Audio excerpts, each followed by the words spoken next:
smart game plan, which is good to see from a team that's coming down from a battle from relegations just to stay in the LPL to, again, taking points off teams that were beating them soundly last season. And it's good to see Master 3 being competitive, and it's good to see Dade performing well, even in trying times. Look, he's still going to be the same old Dade. He's still going to pick Vladimir confidently into LeBlanc with scaling runes. But 2 games, 2 victories. I was going to say, it's worked twice now, so it's looking not too bad for Dade, but we are into the bans now. Hecarim immediately banned by King. They do want to take it away from Lupa. Kalista banned there again, so banned against Name, I believe, on the blue side by M3 in Game 1, and now banned on the blue side by King. So respect their power, but don't want to pick it to either team, it seems like, in M3. Next ban there's going to be the Gnar, actually, away from Kola. Okay, so the jungle pool not quite as hit so far. Looks like a champion like Rek'Sai might actually make it through for first pick. First pick Rek'Sai over even priorities like Kalista has been pretty common in other drafts.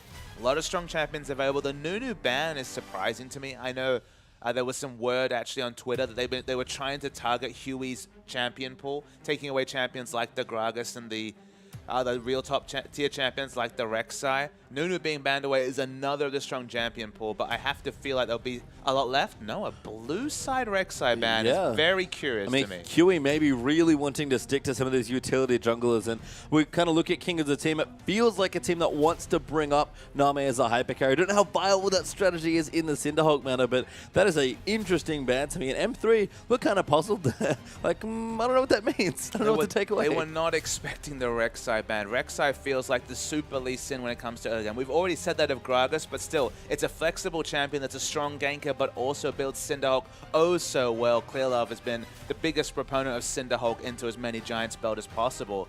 The bans end with a Kassadin of all things. Korn has loved to play the Kassadin, but that's a peculiar ban. All it screams to me is, hey, take whatever you want at first pick, and we're going to get a sick 2 champions in the first round. I mean, they're either like taking the spinner and spinning it or have done a lot of homework with the way the drafting works. But Azir is actually the first pick there for King. Makes sense. Cassiopeia is open, though. That's been the common pick in. I'm not too sure if Dade played. Look, he's never shown it before as maybe a one-off pick, but it's never been part of his repertoire. This is the spot where you want to play Cassiopeia. I actually do really like both Maokai and Gragas against Azir. You have the ultimate to at least disrupt any sort of control he starts to set up with Sand Soldiers. Alistar makes it through the pick and bans. That was banned in our first series. They have lots of flexible options. The Gragas is going to be locked in. A lot of jungle power and pressure coming through from Con. Yeah, it's Gragas Alistar. And I'll echo the point you make about Gragas into Azir. You mentioned yesterday, all of Azir's power comes from controlling a big area, and Gragas just does a great job of disrupting that. He resets team fights. That's the big thing, is he basically has a ranged Janna ultimate in a lot of ways. So it will isolate multiple little skirmishes that are much better to deal with than a true 5-on-5 where you're against an Azir. You have an 800 range of damage when you're talking about the Sand Soldiers being placed in attack range to respect. But that leaves Maokai to go over, and Azir Maokai is a very potent duo. And while it's not the same early ganking pressure, Sejuani is still one of those top-tier jungle picks. It's teamfight city here for King right now. Maokai and Sejuani, their next 2 picks. So not going to be the Name show this time around. Kong have a much more carry-oriented mid laner. I think you need the Janna, or at least another teamfight reset. The more teamfight resets that Master 3 can get done, the better. Dade's flashing the Cassiopeia. This is the needed champion. I mentioned it yesterday, but Pawn being able to play both the Azir and Cassiopeia as part of this matchup against SKT was the big surprise, in that he could play the top meta mid laners that he hadn't necessarily shown during the LPL. We have seen no sign of the Cassiopeia from Dade. This is what you want to play against Azir. Does he actually feel confident enough to play it? Well, Rumble's in there. Cassiopeia is going to join in shortly. So M3, high damage, high execution is their team comp so far. And now we get to answer another question. Is Cassiopeia a Dade champion? Well, we don't know. We didn't know Vladimir was one until he pulled it out in the last 2 games, actually. 2 game ones, I should say. Curious stuff coming through. I like the Cassio coming. Obviously, I like Cassio in the matchup. Curious to see how Dade can play it. It seems like something that he'd be capable of playing, but I guess this game will tell. He's already surprised us in the LPL so far in summer with the Vladimir coming out. It's a bit of a curious Rumble pick. There's a bit of negative synergy going on between Gragas and Rumble. Of course, you can hold on to those old ones. You don't have to layer them down. Name's already flashed the Twitch a couple of times. He's moved on to the Ezreal. Urgot's available in, what, the 5th round of picks. A lot of power being locked in. Notice they have not committed to an AD carry. It has to be Sivir in this particular case. Sivir Alistar, that's often been the answer to the Urgot.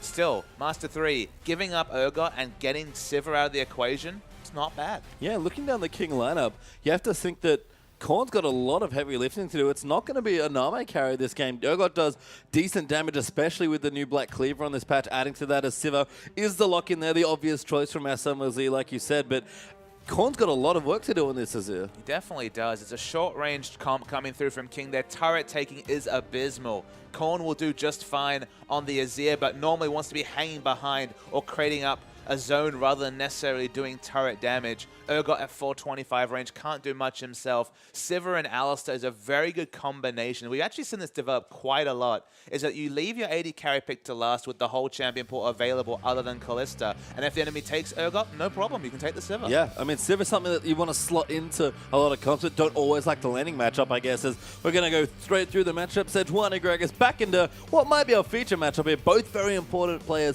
important damage sources for this comps as well. Korn's Azir versus Dade's new Cassiopeia. That's the thing. That's the big question mark. What does Dade's Cassiopeia look like? We've seen him debut new champions like Nidalee and LeBlanc in previous metas and fall flat on his face. So can he pick it up and make it work? And the other question is, can Huey do his role? Because he did his role of ganking really strongly and winning some tough lanes last game. Sejuani versus Gragas is literally the opposite. Sejuani is going to try and initiate fights, and if the disengage is completely on from Huey, he'll be able to carry this M3 lineup through what could be a rough late game team fight. Yeah, Connie going to have the pressure again though, so I have to think with the Gragas he might be able to be just as aggressive and creative as the last game. Sure, I'm just talking more about the late game team, but in the early game, it's all on Connie trying to be aggressive and assertive, and whether Sejuani is maybe babied in a 2v1 to get through those awkward early levels. Well, let's find out about Dade's Cassiopeia. It's time for game number 2.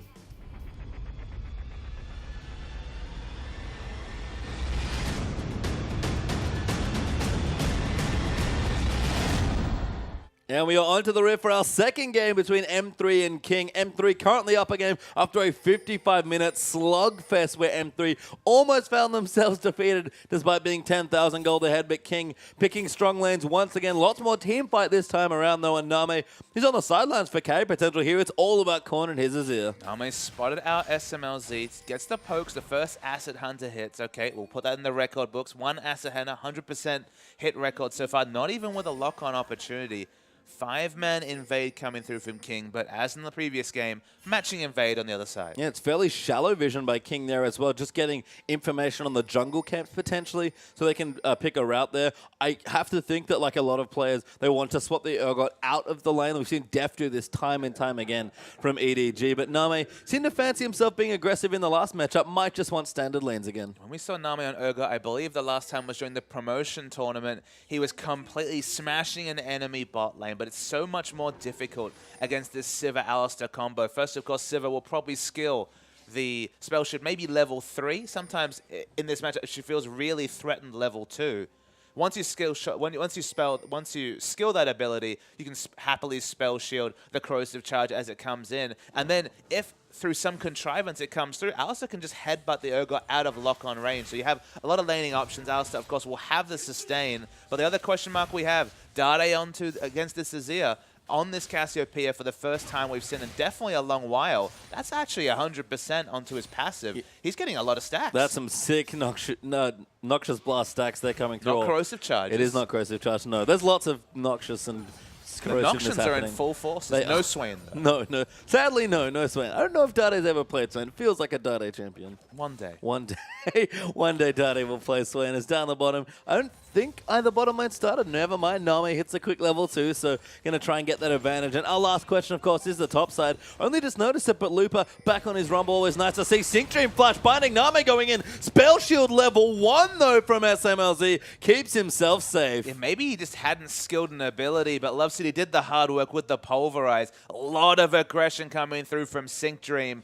Had to be mostly an onlooker last game, of course, dying awkwardly at level 1. This time gets to level 2 and just as assertive as his opposite number. And M3 not going to bait it again there, and the Spell Shield comes through. Name, very frustrating to play against a level 1 Spell Shield Sivir, but a stroke of genius by SMLZ. They're making this Urgot 2v2 lane work. They have not looked for the swap. They did not look for the swap in the promotion tournament, as I mentioned.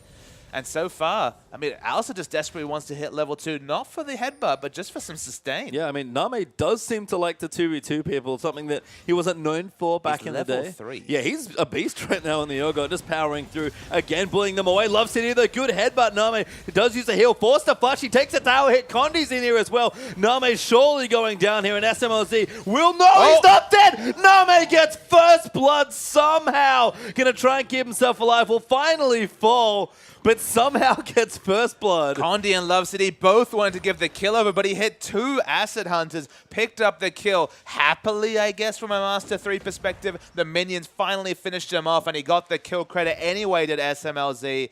But that was a bit yakety sax right there. After all that aggression, that's probably the best possible result in that situation for King's bottom lane. So aggression once more for the King duo, and M3 really did a good job shielding the first all-in, but they were apparently not ready for the next one. It was actually just a really smart gank also coming through from Condi. It was. No credit taken away from him. The pathing was wonderful to get there unspotted by the Urgot Morgana lane, but the result, again, is only a trade with more members being committed to the area. Sejuani picked up a couple of camps and a Scuttle Crab during that whole engage as she finishes off the Scuttle Crab in top. So Sejuani getting an uninterrupted jungle and Gragas only splitting a lane. It's a good trade for King. Yeah, Condi might be going towards the top side of the map as well. Cola actually doing just fine here in the Rumble matchup. Classically a counter matchup here for the Rumble into the Maokai, but does need a couple more levels in the Flame Spitter. It's also mostly a counter matchup in the early levels before items are completed. Once the Spectre's Cow comes through,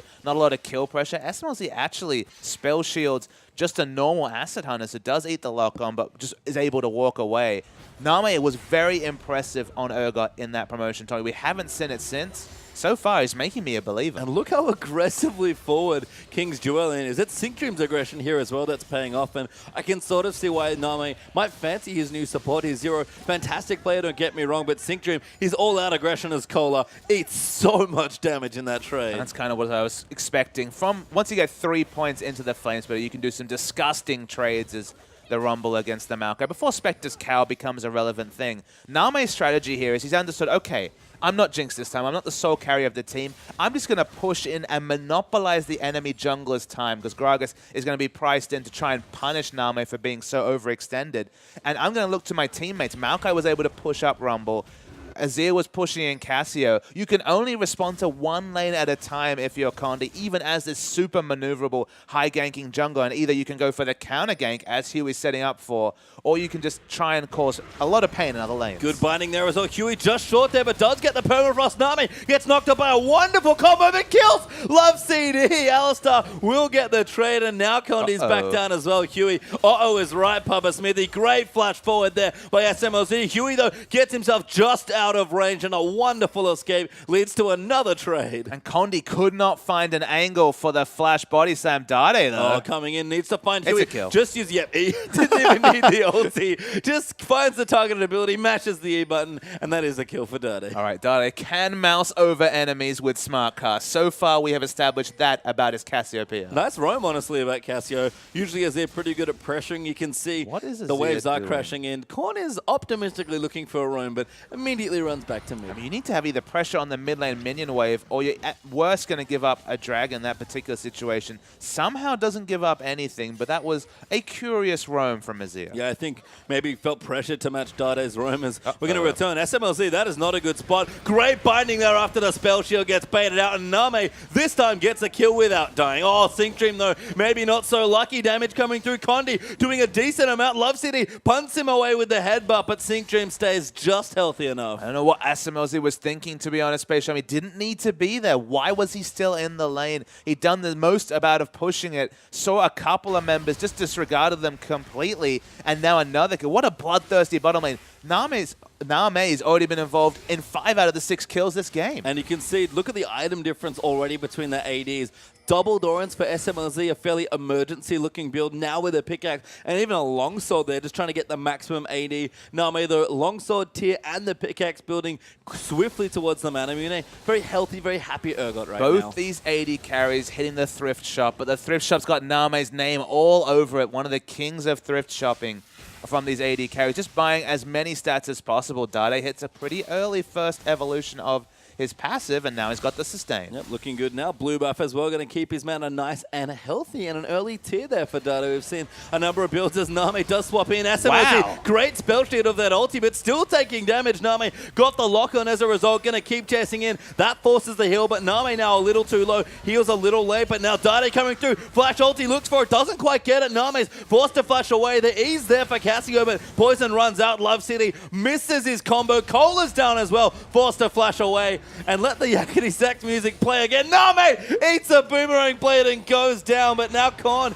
here as well onto SMLZ. Cola initiates, kill comes through. Dade just picks it up though, and SMLZ gets away with that. SMLZ went full man mode with heal available with the ultimate. Huey does go down as well. Amazing ulti from Looper gives M3 3 clean kills. This time I will give SMLZ credit. He used his heal right at the last second, baited the first kill. Wonderful equalizer. Shades of the old equalizer having higher base damage as it burns down for 300 damage or so onto Huey. And suddenly 6-3, 9 kills in 9 minutes. This is the excitement we were looking for. And points to Dade there as well. That's another roam where he's beaten Korn to this lane. And you can tell why with the blue buff starting to push more aggressively. But he's been there twice on the bottom side with just elegant timing. And it's exciting to see him fitting into the meta, playing the champions that he needs to, and not just relying on his outdated champion pool. When he was the god of Yasuo and Zed, he made those champions work even as they fell in and out of the meta. But in this situation, moving with the meta, same old Dade, and the results have looked good. They have looked good, and make no mistake, Dade can still play those champions. So if they ever come back or is feeling fancy, I'm sure we'll see them again as Cola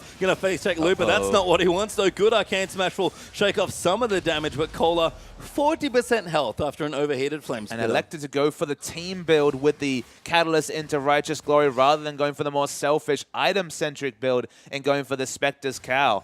I feel like that's going to extend the period that Looper can really punish him. Because you're not going for Word of Ages, your Catalyst timing doesn't really matter as much. And are you really looking to opt into Dragon Fights against a Rumble? That's the question I guess King will force to answer. Would that Catalyst pick up? The answer is, I guess, yes.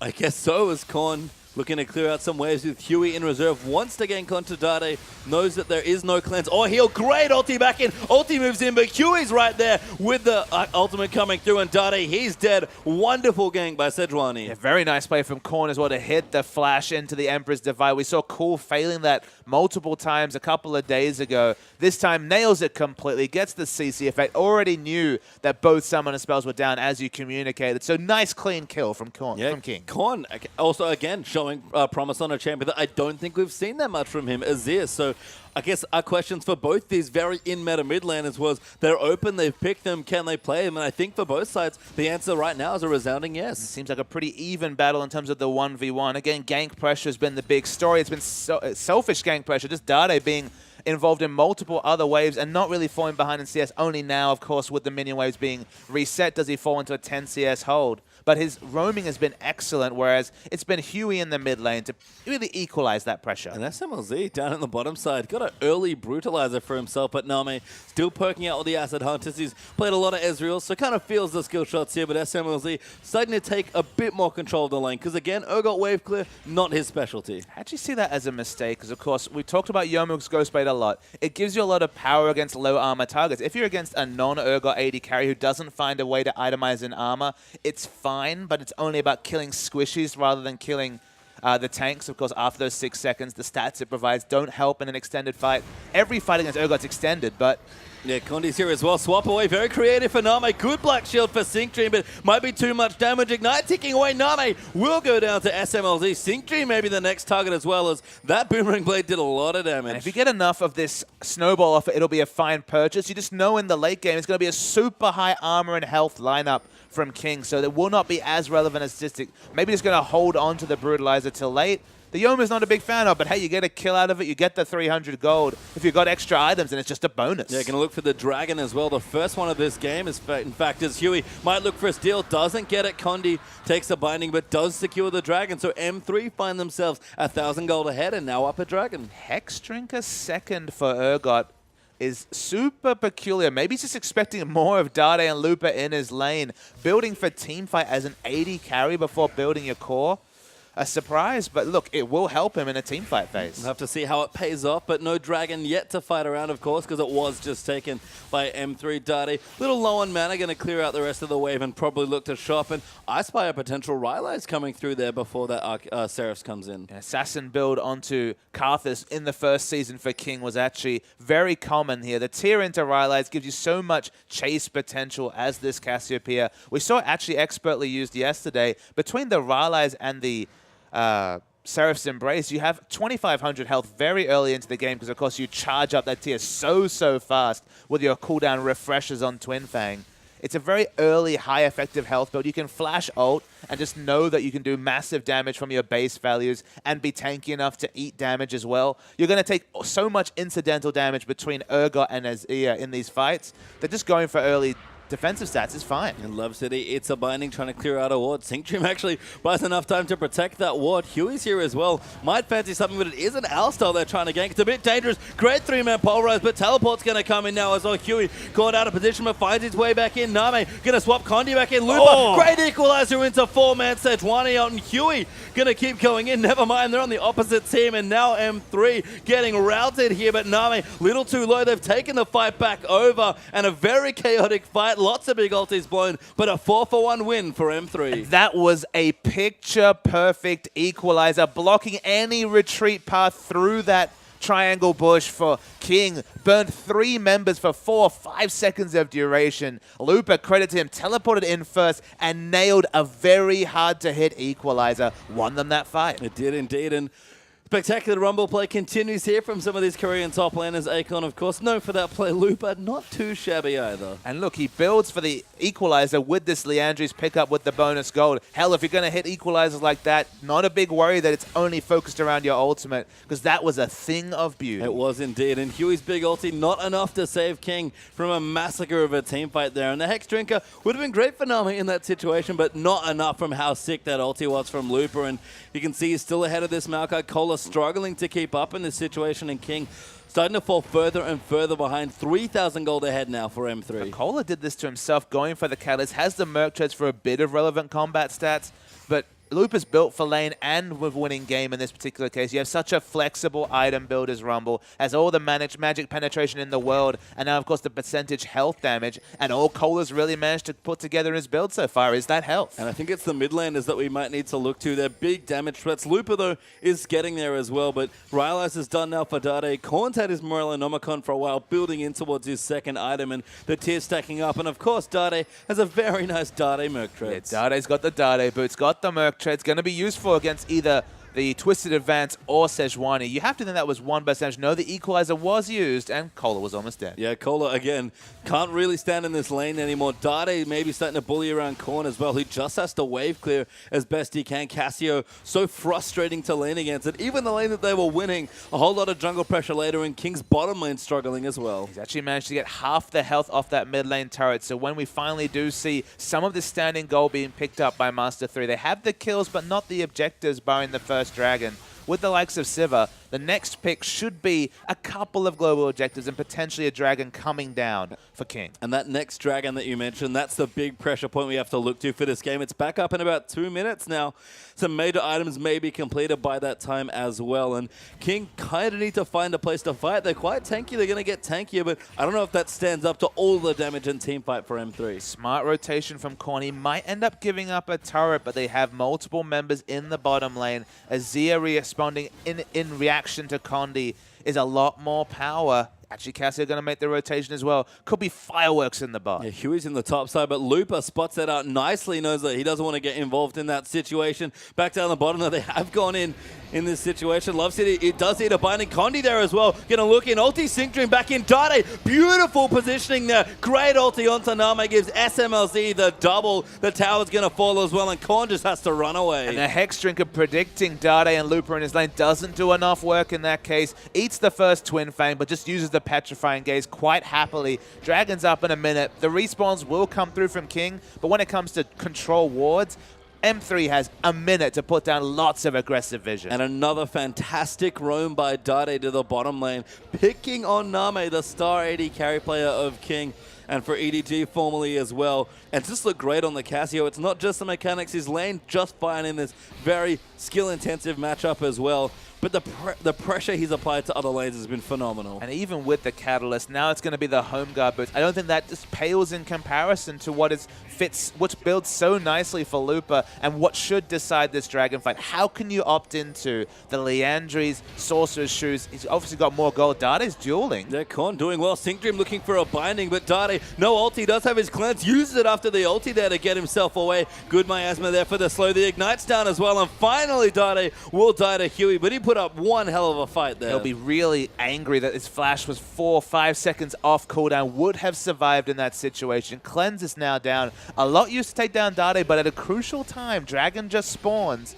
I don't know if King feels strong enough to try and contest it, though. We'll have to see. I mean, Dade is down, but only for about 15 more seconds. King are in the area if they want to try and fight here. I said they have to try and contest something in this game because they can't let M3 run away with it. They're already down quite a few thousand gold here, and giving up another Dragon would just feel like giving up a little too much. Teleport just off cooldown for Cola. Has a bit of thrift shopping himself. Still, crucially, no Righteous Glory at 19 minutes. Nice rotation from King. Sieging will be hard in the late game, but when Dade's dead, they can easily just smash down this outer turret. And not quite again, going for this Dragon, feeling just like they want to play back and farm. Cola certainly needs to find some more room. Lupa's opening up a massive CS lead now. Andy takes the top turret to make it 2-1 in that objective. SMLZ continuing to push down, and Name getting ulted on. Good flash out of the pulverize from Love CD, but the aggression from the Sivir Alistar, you talked about it already, so much engaged power. Absolutely. They've got the laning answer in Sivir. They basically said, okay, whatever you want to choose in terms of AD carry, we'll find a solution. Urgot's the worst case scenario, no problem. Sivir's available. Still with that massive win rate that we talked about. Started the day 12-2. Going to extend that further and further, you have to think. Easy second Dragon coming through from Master 3. And Rumble goes back, picks up an this large rod. When that Zhonya's is completed, I don't care what you put together as the mid-game powerhouse Maokai. It will not compare to what Talupa can put together himself. That's the nice thing about Rumble. You're expected to get in the head of the matchup. You find yourself in a good spot, and all of a sudden, Maokai's sick mid-game engage power just pales in comparison to Rumble. And a lot of Rumble's power, we talked about 2-item power spikes, 2-item cores, low ceilings. I think to some case that's true, but also you have to talk about the fact that the good thing about that is you're very relevant early, and if you get the extra gold, you can build 2-3 items into the build and still be a powerhouse of both damage and backline threat. In the worst case scenario, your Equalizer is always going to be an excellent spell. In the best case scenario, you get a Zhonya's can dive the backline, and you're both a team fight winner and a backline diver without having to even build tank statistics. That's what overheating with the Zhonya's opens you up to doing. And hell, he's only 12-25 gold away from being that backline threat. I think Rumble in general is just a champion all about power spikes. As Dade is going to come in. Good ulti there, but it's not enough. Flashes the binding. The Korn still chasing in, kiting wonderfully as Dade keeps himself safe and somehow gets out of that. Honestly, with the Q, you get a bit of movement speed. The Rylai's is slowing down. Lupa was reacting. He would have come and put down another strong Equalizer, so they have to give up the chase. Dade uses his flash. Cleanse will be available for the next fight. And that's an important spell for Dade to have, but jumping back to Rumble, said power spikes, what it actually meant was timing windows. Even at a level-to-level basis, Rumble changes so much, and that's also true of his item builds. Rumble versus Aurelia, there's a reason why it's one of those most romantic matchups. So about, okay, at 4, it's probably Rumble, 5, still Rumble, 7, Aurelia, 9, it's going to be Aurelia, 11 maybe goes back to Rumble. It's exciting to talk about the little changes between levels and just the importance of the quick level too. Rumble is definitely about timings. Item spike's still about the low floor to being relevant. The ceiling is kind of questionable. Alistar's positioning aggressively, so they have to respect him. Level 11-11 Alistar can dive at any point, so King lose their turret. Yeah, Seraph's done now for Dade as well, so power upon power, stacking across the board for M3. Even the Ghostblade there for SMLZ, you talked about it. Not the most glamorous looking choice later in the game, but right now at 22 minutes looks just fine. Absolutely. I think maybe you go for the Phantom Dancer next, and this in the late game, sell it for a Last Whisper. It's an option to you, of course. Then you miss out on early lifesteal. So there's kind of a couple of ways to approach it. Maybe just Blade of the Ruined King. Sivir has been seeing a little bit more plays, surprisingly. The health stacking is going to come through from Cola and Huey. It wouldn't be the worst idea to get a bit of self-peel to complement the magic damage or spell shield you already have. So a lot of flexible options. You still need attack speed somewhere in the build. You can't rely purely on the Yoma's Ghostblade. But for now, before the Frozen Heart is completed on the likes of Maokai and Urgot, it's a very strong amount of power initially. It is, and it's actually Urgot that's going for the quicker Frozen Heart here. We've seen Black Cleaver on Urgot. Maybe it's a bit more of a luxury item. It does do strong damage, and that was something that Urgot was lacking a bit. But now he's going almost full Bruiser at this stage. He's got a pickaxe mixed in, Glacial Shroud in there as well, plus the early Hex Drinker. Even Merc Tread's there now as well to join in with his Manamune. Much more of the old school Bruiser Urgot, I feel like. The pickaxe is the big question. Last Whisper is certainly not being required at this point. There's no armor whatsoever being picked up on M3's side. Sivir ultimate used. That's aggressive there from SMLZ. I mean, they're looking for a pick, but that's probably a bridge too far with Black Shield and Arctic Assault up. They're just waiting for specific cooldowns to be available. Now that it's a short cooldown, you have to remember for the On the Hunt. Maybe they just saw something, went for it, and then just quickly disengaged. Not going to be punished, you'd have to think, at any point. Baron's available, but not a realistic objective. Dragon's still multiple minutes away. Sivir backs, and that's a very defensive choice. The QSS. I mean, she does need to stay alive. There's a lot of things to worry about. Urgot ultimate, Sejuani ultimate. That's true. The choice is, I guess, fine.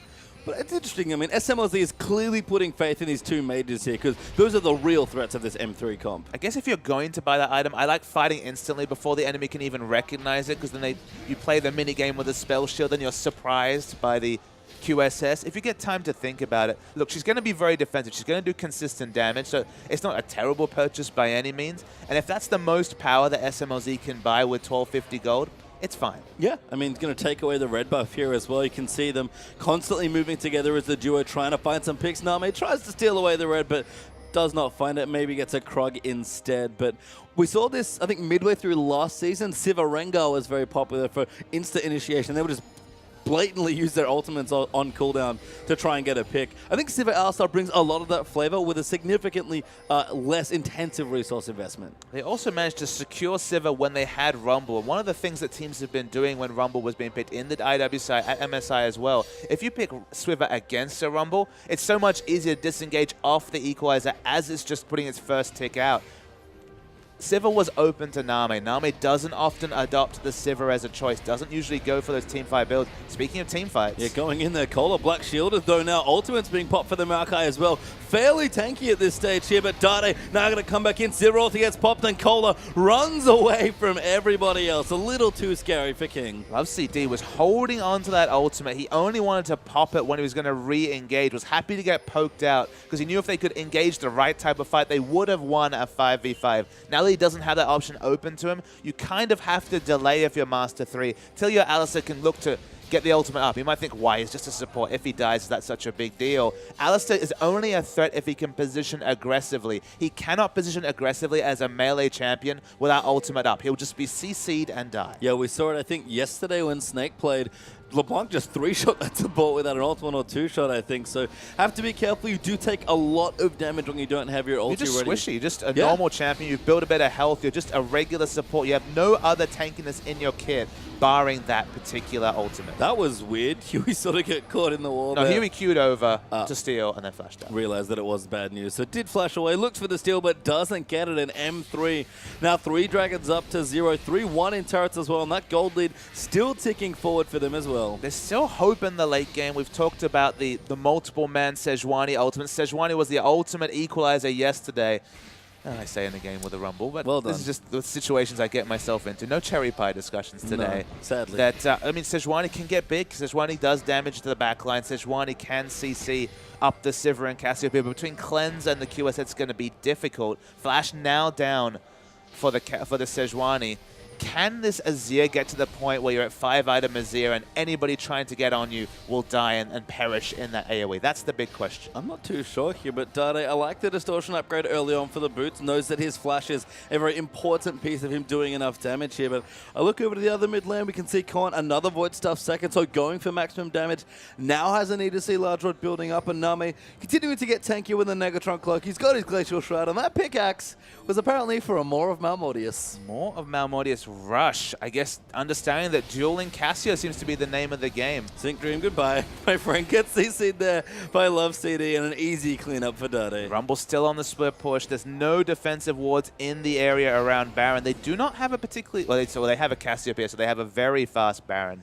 Huey's going to have to check. Has no flash. Has to be so defensive. Scrying Orb's down. Now what do Master 3 want to do? Yeah, Looper's got his teleport as well, so can also join in at a moment's notice. Not quite level 16 for the Rumble, but will be there relatively soon. Condi, massive flash body slam there. Huey is going to get caught there, and the Sivir ulti just going to find a pick. Ultimate's good, but it's not enough to stay alive. And now you have this great position where you have so much Baron damage with Cassiopeia, and if you walk in a line to contest it, this Rumble equalizer with Zhonya's will burn you down. So it's going to be a completely unanswered Baron, freely donated to Master 3. They had Dade's ult up as well, so too scary there to go in for King. They'll back off and give it away to M3, but that gives them almost 9,000 gold in the lead, and with a Baron buff plus a Sivir and this much strength, M3 are going to start knocking down some turrets. And King just seem to need to get their Korean players into the lineup as soon as possible. They've looked threatening at points in games, but their game plans have been outdated. Dade's aggressive. Flash ulti there forces a ton of flashes, but a bit aggressive, secures the turret nonetheless. He picks up the objective, so I guess worth, again, it seemed a bit questionable. The offensive uses of the Petrifying Gaze, especially when you're in vision, are pretty limited, let's say. But with the Distortion Boots, maybe you'll get the full value of the 20% flash reduction. That's what he really wanted. He's like, you know what, I got these boots, it's all going to be okay. Goes back, gets a Void Staff, blasting one extra there as well. We saw the Zhonya's already there for Looper, blasting one now in there as well, building for his Void Staff. Last Whisper actually the item there for SMLZ, so lots of flat Boomerang Blade damage. That Infinity Edge looking a little awkward in the inventory. So the only way that King can win a fight, and it's strange to say that they could potentially win a fight giving the 9,000 gold behind, is actually to kite out the power windows coming through from Master 3. If Youmu's Ghostblade, the Sivir ultimate, and Alistar's ultimate are baited out, you disengage, that's so much power that's lost from both Sivir and Alistar that they won't really be team fight ready. Sivir will only be useful for general auto attacks and just poke coming through from the Boomerang Blade. Alistar won't be able to be a CC threat in the front line. They do have windows of power now that they've committed to an armor penetration build with only 6 seconds of any semblance of attack speed coming through from Sivir. But even then, it's still going to be a very, very hard fight to win. I mean, the amount of safety dancing that you have to do as Love CD comes in onto Name. Dade, massive damage. X-Drinker pop, maybe enough. He uses the heal, does die to Dade's Twin Fang, and Cola trying to dive in, but SMLZ is just going to go back in on top of him. Almost goes down there as well, and that's another turret for M3. And Cola still has a baby build. Righteous Glory into some tankiness, some magic resist.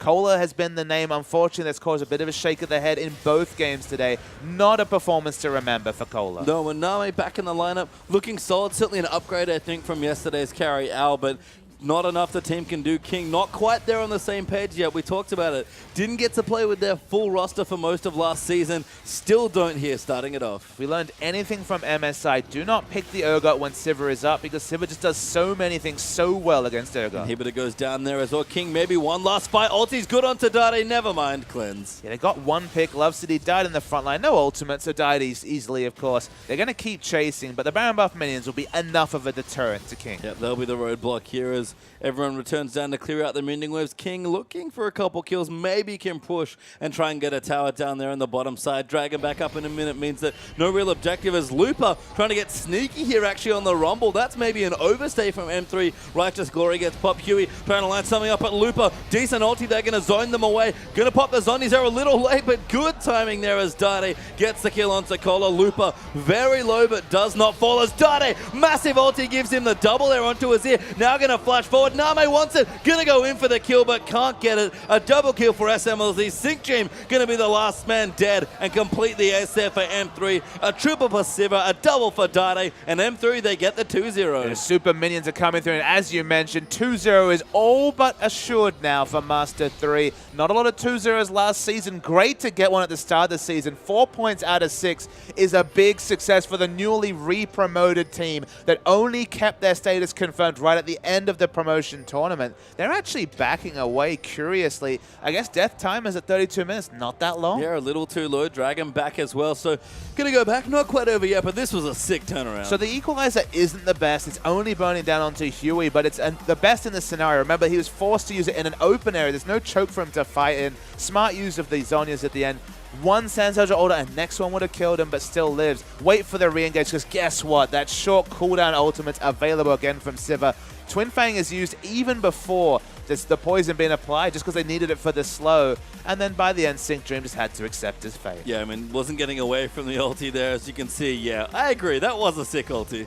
And it was a sick wow in slow-mo from the crowd. That's great time. Just as good as that replay there. As SMLZ so strong right now. BF saw done as well. So going to move into maybe a Mercurial Scimitar, but 4th Dragon now up for M3. Looper hunting for people potentially with a bevy of AP in his build now as well. And King, same situation as last game, have to stick back to their turrets, but I don't see the miracle this time. It isn't the same situation because last game, remember, we were talking about, okay, if they steal the Baron, they're in with a chance because they've also done this excellent thing of prepping your minion waves. The thing about Master 3 is they're winning every team fight. They're rotating well, and hell, if something goes wrong, they've got the 4 dragons already, 4-0 dragons. They even have the backup win condition over the just, hey, we're set 14 kills up, winning fights handedly in the last few engages. Master 3 have everything going for them, and it would take a cataclysmic collapse coming through from Master 3 to lose to this low poke, low range team from King. Yeah, another tower going to come down, and that's about 14,000 gold ahead. Love City dives in. Good ulti there from Korn and Huey. We're going to try and make something of the fight. Condi gets the first kill though onto Cola, and SMLZ is destroying everyone. Nami